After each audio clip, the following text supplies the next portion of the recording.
Class 9 के SCRT book का history chapter number 1 भौगोलिक खोज, जो आपका SCRT और BPSC TRE 3.0 4.0 और अगर 5.0 हुआ तो उधर भी काम आ जाएगा। और यह एक तरह का समरी की तरह है कि जो इम्पोर्टेंट चीज़ें हैं उसको हाईलाइट कर दिया गया है ताकि आपको ज़्यादा मेहनत नहीं करना पड़े। तो यहाँ पर दिया गया है कि मध्यकाल यूरोपीय इतिहास का हम यदि अध्ययन करेंगे तो पाएंगे कि यह काल सामंतीय प्रवृत्तियों का काल था। मतलब मध्यकाल का जो समय था वहाँ पर सामंतीय प्रवृत्तियों का काल था।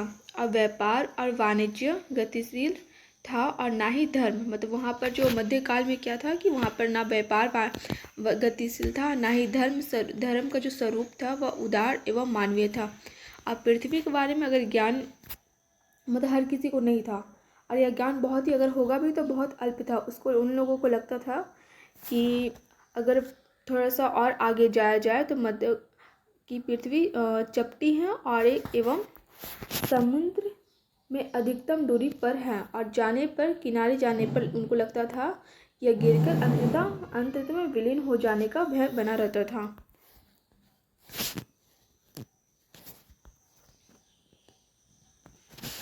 विलीन हो जाने का भय बना रहता था।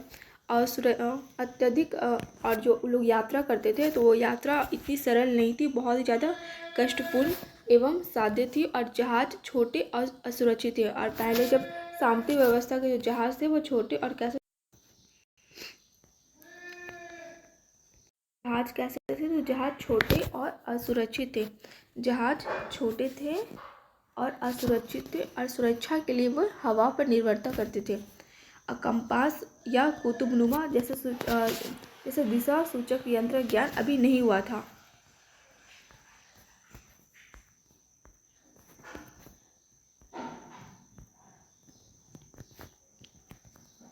अब यहाँ पर आते हैं 11वीं और 12वीं शताब्दी में जेरूसलम कहाँ है? तभी आधुनिक इजराइल में है। और अधिकार के मुद्दे को लेकर हुए धर्म युद्ध क्यों हुआ था? तो 11वीं और 12वीं शताब्दी में हुआ था जेरूसलम के पर अधिकार के लिए, और जो इजराइल था मुद्दे को लेकर एक धर्म युद्ध हुआ था। और जब यूरोपीय सामंत मध्य एशिया के नवीन शक्ति अरबों से पराजित हुए थे।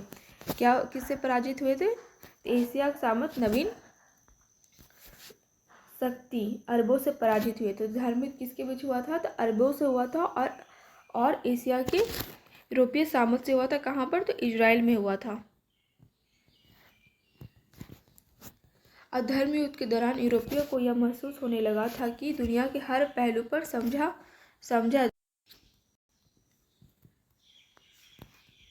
मध्य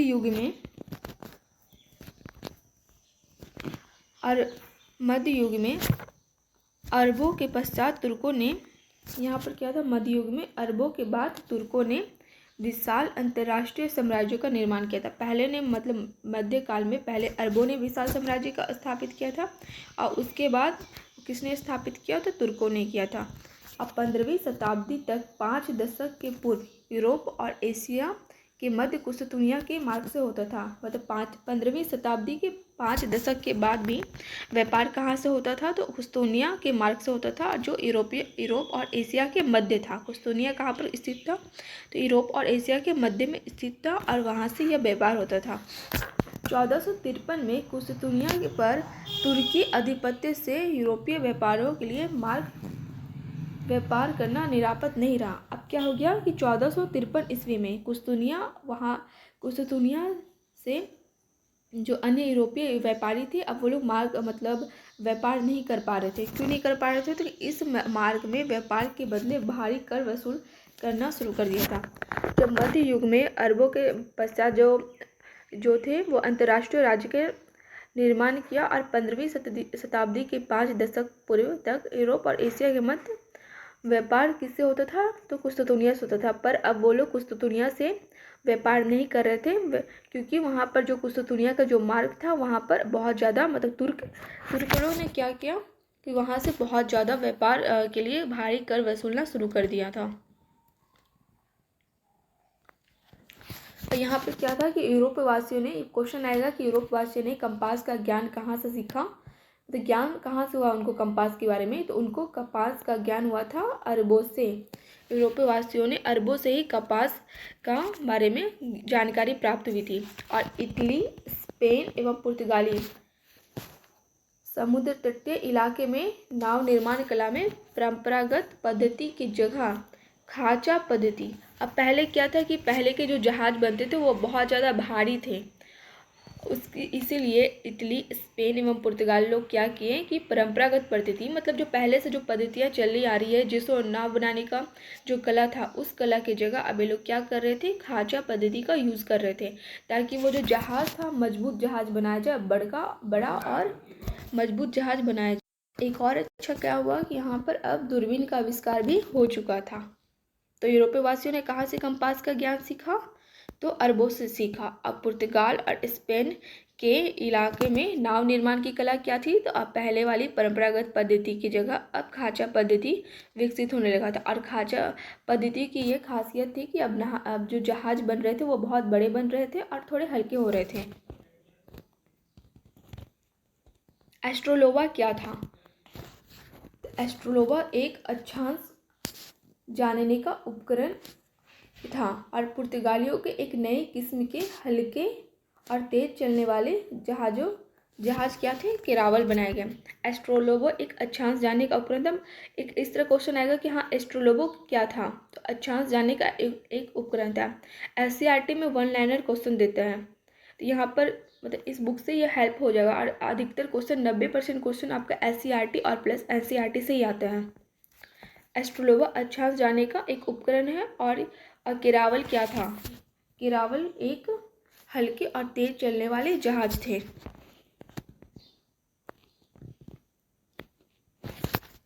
और इस नए उपकरण जैसे केरावल हो गया, खांचा पद्धति से जो नाव बना था वो हो गया, यूरोपीय नाविकों ने अंटार्कटिक एवं भूमध्य सागर में अपनी जहाज उतारी थी। अब क्या आ गया, उनके पास तो हल्के नाव हो गए, तो अब क्या किए उन्होंने अंटार्कटिका एवं भूमध्य सागर में अपना जहाज को उतारा।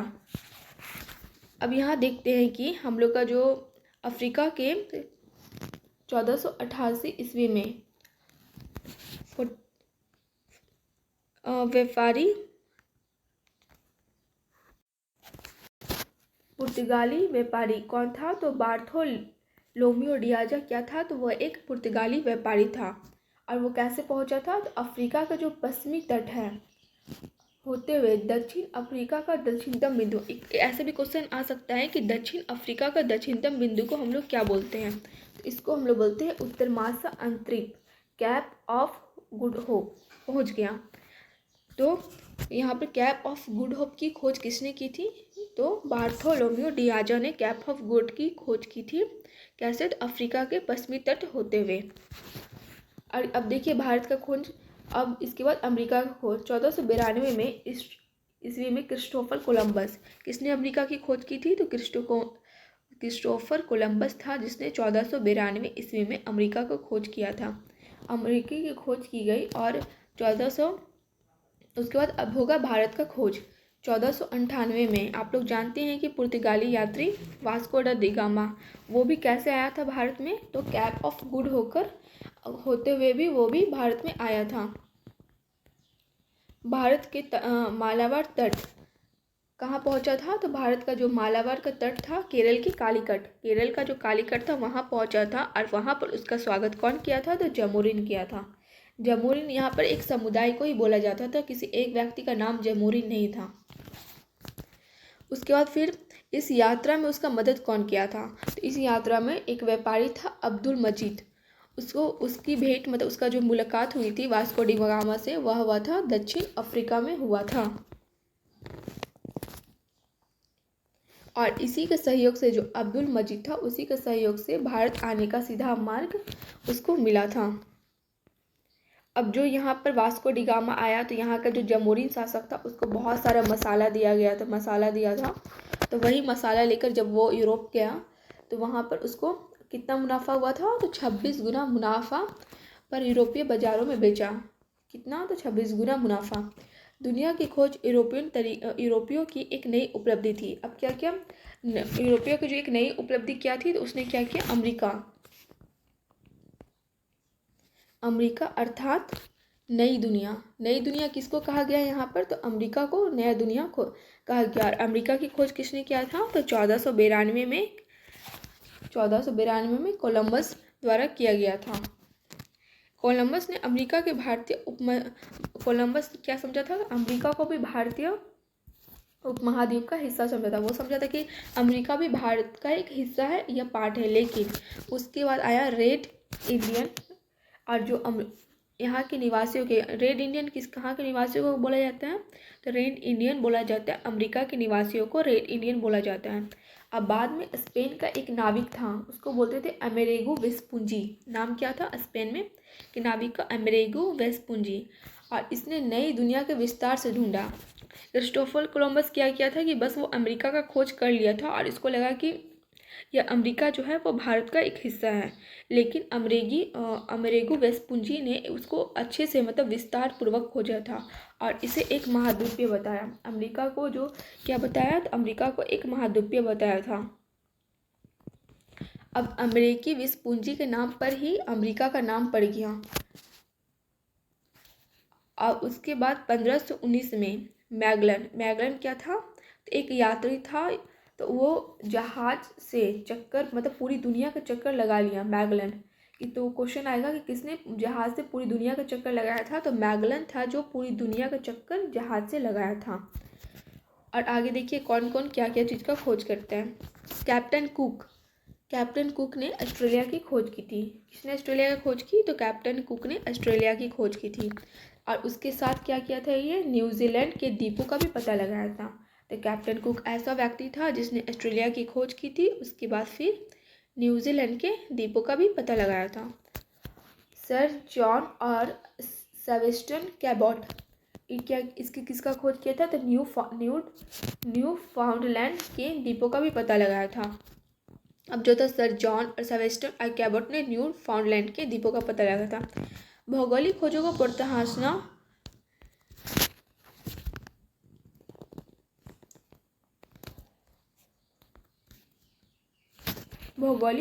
प्रोत्साहन देने के लिए, मतलब जो पीछे से प्रोत्साहित कर रहा था कि हाँ आप ये भौगोलिक खोजें करो, उसमें किसका हाथ था, तो पुर्तगाल के राजकुमार हेनरी द नेविगेटर किसके कहाँ के राजकुमार थे, तो हेनरी द नेविगेटर पुर्तगाल के राजकुमार थे। और स्पेन की महारानी कौन थी, स्पेन की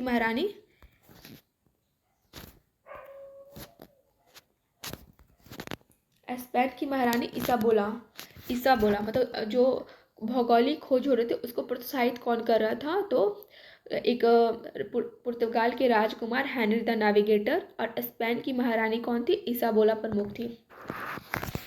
इस प्रकार 16वीं शताब्दी में के पूर्वार्ध तक लगभग समस्त दुनिया की जानकारी यूरोप को हो चुकी थी। और नई दुनिया, अमेरिकी महाद्वीपों को यूरोपियों द्वारा नई दुनिया कहा गया। किसको नई दुनिया कहा गया था, तो अमेरिकी के महाद्वीपों को नई दुनिया कहा गया था। और जिसका खोज कौन किया था, तो कोलंबस ने अमेरिका का खोज किया। और अमेरिका का खोज करने के बाद उसको बोला कि यह एक नई दुनिया है। इसके बाद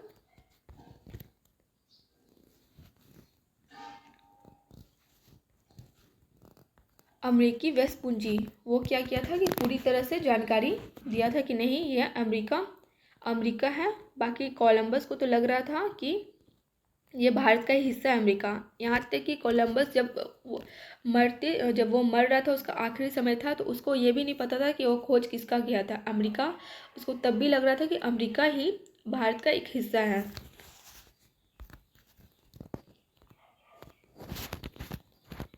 अब आ जाएगा कि भौगोलिक खोजों का परिणाम क्या निकला। तो भौगोलिक खोजों का परिणाम निकला था कि व्यापार और वाणिज्य का पर प्रभाव पड़ा था। औपनिवेशिक साम्राज्य का विकास हो गया था, वाणिज्यवाद का विकास हुआ था, ईसाई धर्म एवं पश्चिमी सभ्यता का प्रसार हुआ था, दास व्यापार का विकास हुआ था, बहुत सारे दासों को एक जगह से दूसरी जगह ले जाया जाता था, भ्रांतियों का अंत हो गया था। अब क्या हुआ, संसार के एक बृहद भूखंड से परिचित कराया। मतलब जो भौगोलिक खोज था, संसार का एक बृहद मतलब बड़ा होता है, भूखंड से परिचित हुआ था। और देश क्या हुआ, बहुत सारे देश एक दूसरे के संपर्क में आए। एशिया और यूरोप की जो सभ्यता थी, जो पहले अलग थी, अब वो आपस में संपर्क में आ गए थे। सभ्यता, संस्कृति, धर्म एवं साहित्य का प्रचार प्रसार हुआ। अब मतलब जब अगर दो देशों का जो सभ्यता होती है, संस्कृति होती है, वहाँ का जो धर्म होता है, तो मिलने पर तो उनका प्रचार और प्रसार होगा ही।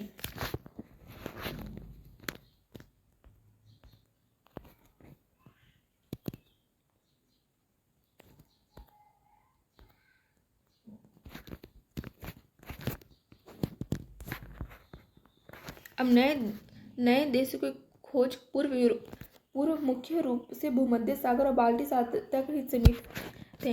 अब क्या हुआ, नए देशों को खोज के पूर्व, मतलब जब नया देश को ढूंढा नहीं गया था, तो उससे पहले क्या क्या था, तो बाल्टी सागर और भूमध्य सागर और बाल्टी सागर तक ही सीमित थे। मतलब वो बस उनको लग रहा था कि यहाँ पर भूमध्य सागर और बाल्टी सागर है, उसके अलावा नहीं था। ये हुआ था भौगोलिक खोजों से पहले। मतलब जो नए नए जो देश खोजे गए थे, कौन कौन से देश खोजे गए थे, तो भारत खोजा गया था, अमेरिका खोजा गया था, तो उससे पहले, और न्यू फाउंडलैंड, तो उसको लगता था कि बस भूमध्य सागर और बाल्टी सागर तक ही सीमित है व्यापार। अफलता लंदन, पेरिस, एम्स्टर्डम, एडवर्प आदि शहरें विश्वव्यापी मतलब व्यापार के प्रमुख केंद्र बन गए थे। यूरोपीय व्यापार पर इटली का एकाधिकार जाता रहा। अब जो पहले यूरोप पर जो इटली का एकाधिकार था कि बस वो वही व्यापार कर सकता था, वो धीरे धीरे जाता गया। इसमें के बदले कौन कौन आ गया, तो स्पेन आ गया था, पुर्तगाल आ गया था, हॉलैंड और इंग्लैंड और फ्रांस का प्रभाव बढ़ गया था। 80 वर्षों तक अमेरिका में आयातित सोना तथा चांदी अर्थव्यवस्था के स्वरूप को बदल ही दिया। अर्थव्यवस्था का स्वरूप किसने बदला था, तो अमेरिका का जो सोना और चांदी था, उसके कारण जो यूरोप की जो अर्थव्यवस्था थी, उसका स्वरूप बदल गया। 80 वर्षों तक यूरोपीय अर्थव्यवस्था चांदी पर निर्भर थी। 80 साल तक यूरोपीय अर्थव्यवस्था किसके ऊपर निर्भर रही, तो चांदी के ऊपर निर्भर रही थी। अब इधर उतना इम्पोर्टेंट नहीं है, क्योंकि उतना टाइम एग्जाम में रहता नहीं है, और थोड़ा छाट के पढ़ना ही सही रहेगा। जो इम्पोर्टेंट होता है वो ऊपर सारा बता दिए गए हैं। हाँ, यहाँ पर एक है कि कहाँ कहाँ पर कंपनियाँ स्थापित की गई थी, तो England, Holland, Sweden, Denmark, France आदि देशों में ऐसी कंपनियाँ स्थापित की गई थी। अब यहाँ पर भारतीय यूरोपीय कंपनी की स्थापना, मतलब कौन कौन पहले भारत में मतलब आया था, तो पहले आया था पुर्तगाली का आगमन 1498 में आया था, कि वास्को डी गामा आया था पहले, और वहाँ पर उसका स्वागत कौन किया, तो जम्बोरिन किया था, और मुनाफा कितना हुआ था, तो 26 गुना मुनाफा हुआ था उसको। फिर आ गए अंग्रेज। ईस्ट इंडिया कंपनी की स्थापना कब हुई थी, 1600, और इसने अपना पहला कोठी कहाँ बनाया था, तो मसूलीपट्टनम में बनाया था। और डच 1602 में डच आया। उसके बाद आए फ्रांसीसी 1664 में, फिर आए डैनिश 1616 में, और फिर 1731 में। यहाँ पर एक MCQ है कि भारत में आने वाले व्यक्ति पहले पुर्तगाली थे। भारत में सबसे पहले कौन आया था, तो पुर्तगाली ही आया था। और सबसे पहले भारत में, मतलब भारत से जब अंग्रेज सब चले गए, तो सबसे लास्ट में पुर्तगाली ही यहाँ से गया था। आने वाले भी पुर्तगाली सबसे पहले, और जाने वाले भी पुर्तगाली सबसे बाद में।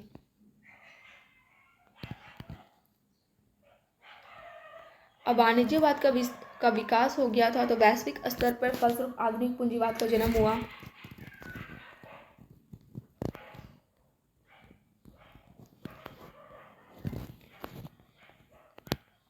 इधर उतना इम्पोर्टेंट नहीं है। अन्य परिणाम क्या क्या निकला, तो यूरोपीय विशेषकर इटली के नए नगरों का उद्भव हुआ। भूमध्य सागर में महत्व में वृद्धि हुई। पूंजीवाद, वाणिज्यवाद और साम्राज्यवाद का विकास हुआ, और नौसैनिक क्रियाकलापों में वृद्धि हो गई थी। भूमध्य सागर में महत्व की वृद्धि हो गई थी। तो ये रहा वस्तुनिष्ठ प्रश्न। वास्को डी गामा कहाँ का यात्री था, तो वास्को डी गामा पुर्तगाली यात्री था। कहाँ का था, तो पुर्तगाली का था। यूरोप के वासियों ने दिशा सूचक यंत्र किससे मतलब उनको पता कैसे चला था कि ऐसा कोई यंत्र भी होता है, तो उसको पता चला था अरबों से। उत्तर मासा अंतरिक्ष की खोज किसने की थी, कैप ऑफ गुड ये क्या कौन किया था? तो डियाजो बार्थोलियामाजा। अमेरिका की खोज किस वर्ष की गई थी? तो 1492 में खोज किया गया था। और कौन किया था? क्रिस्टोफर कोलंबस ने खोज किया था। और अमेरिकी वेस्पुंजी ने बृहद तौर पर खोज किया। और बाद में अमेरिकी वेस्पुंजी के नाम पर ही किसका नाम पड़ा था? तो अमेरिका का नाम पड़ा था। कुस्तुतुनिया का पतन कब हुआ? तो 1453 में कुस्तुतुनिया का पतन। विश्व का चक्कर किस यात्री ने सर्वप्रथम लगाया था? तो मैगलन ही था जो विश्व का चक्कर लगाने वाला पहला यात्री था।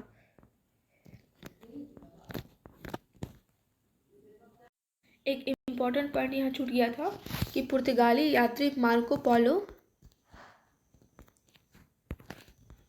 कौन था? पुर्तगाली यात्री मार्को पोलो ने विजयनगर साम्राज्य की समृद्धि एवं चीन के शासक कुबले खां का दरबार के वैभव का वर्णन अपने यात्रा वृत्तांत में किया था। तो यहाँ पर क्वेश्चन आता है कि विजयनगर साम्राज्य की समृद्धि एवं चीन के शासक से कौन मिला था? तो मार्को पोलो था। उसकी मुलाकात किससे हुई थी? तो चीन के शासक कुबले। पर क्लास 9 का SCERT का हिस्ट्री खत्म होता है। और जो इम्पोर्टेंट है वो लोग अपनी कॉपी में आप लोग उतार लीजिएगा। और अगर ज़रूरत पड़े तो हम नोट्स भी प्रोवाइड करवा देंगे। तो आप लोग मेरे चैनल को लाइक एंड सब्सक्राइब करें। Thank you.